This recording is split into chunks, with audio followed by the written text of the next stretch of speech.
عالمی ماہرین نے پاکستان میں آبادی کے اضافے پر کہا ہے کہ پاکستان ہر سال نیوزی لینڈ جتنی آبادی اپنے ملک میں شامل کر رہے ہیں۔ ماہرین نے پاکستان میں آبادی کے اضافے کی شرح پر تشویش ظاہر کرتے ہوئے کہا کہ پاکستان میں ہر سال 61 لاکھ بچے پیدا ہوتے ہیں، یعنی ہم اپنے ملک میں ہر سال ایک نیوزی لینڈ جتنی آبادی شامل کر رہے ہیں۔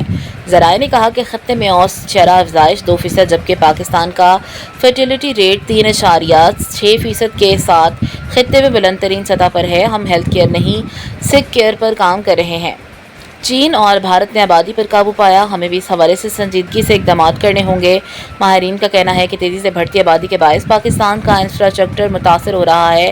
ہر سال زچگی کے دوران 11,000 مائیں جان کی بازی ہار جاتی ہیں۔ پاکستان میں 2 کروڑ 22 لاکھ بچے اسکول سے باہر ہیں۔ ہیپاٹائٹس کیسز میں پاکستان دنیا میں پہلے نمبر پر ہے۔ ان کا کہنا تھا 68% بیماریاں آلودہ پانی پینے سے ہوتی ہیں۔ قوم کے پاس سیوریج کے پانی کو ٹریٹ کرنے کا شعور ہی نہیں۔ اس وقت ہر گلی میں بھی ہسپتال بنا دیں تب بھی کمی پوری نہیں ہو سکتی۔